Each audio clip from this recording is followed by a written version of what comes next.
More violence, more gangs. Head teachers across London told Sky News they fear hard times ahead. As a group of secondary head teachers, we're really concerned. 3 months ago, the Metropolitan Police wrote to head teachers to say all of its 371 dedicated school-based officers were being redeployed.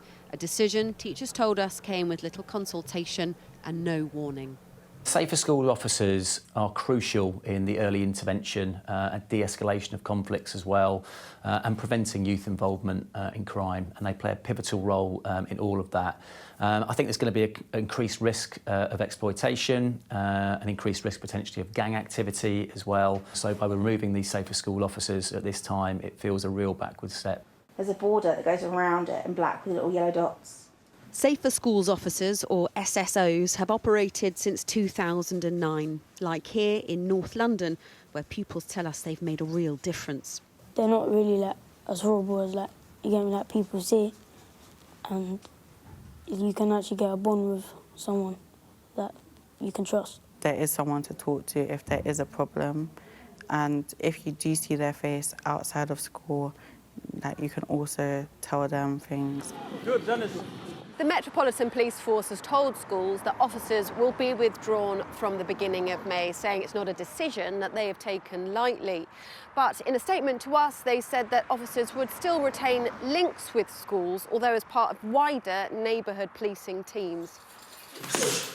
Earlier this year, we revealed that 1 in 5 secondary school teachers in England had seen a pupil with a knife in the classroom. So for some right now, this decision feels misguided.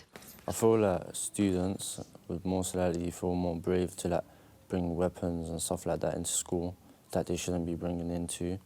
And I feel like schools would kind of get a bit more dangerous. Would you urge the Met to reconsider this decision? I would do. I would 100% ask them to reconsider. They are not here every day. They do not see the impact that these officers have within our school. The year 8 is a year you're turning into teenagers, right? So some of you are either 13 already. In South Wales, government funding cuts last year put the role of in-school officers at risk. We've got illegal drugs and legal drugs. But such is the value that South Wales Police saw in having dedicated in-school officers, they found funding to keep the post. As much as we've spoken about how important we are for schools, I think schools are hugely important for us as a police.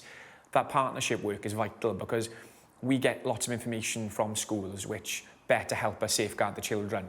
OK, has everyone had a look at the 3 drugs boxes? I think having that direct contact and that direct line of contact is really, really important. Certainly with some of the more vulnerable members of the school community, I think that's where we're probably at our best, and building rapport with those people, because they actually see a person behind the uniform as well. We engage with children and we've got our specific skill set, and whilst they respond to us as people in authority and people who've got a duty of care, just having a police officer to come in and have all the answers and have expertise in online safety and things like that, and drugs and keeping themselves safe, it just takes it to a different level, and it really, really does have a big impact on our children. Back in London, there are now calls for the Met to have an urgent review. We know that having good relationships in schools with the police helps build trust and confidence with the police, which is vital to kids telling the police when they feel they're at risk. So I recognise and share the concerns that the abolition of this scheme without any consultation, any engagement about what might happen next, is a worry. The fear is more vulnerable pupils will be at greater risk, from weapons to drugs and gangs. Head teachers told us the Met must listen to their warnings. Catherine Hivertozzi, Sky News.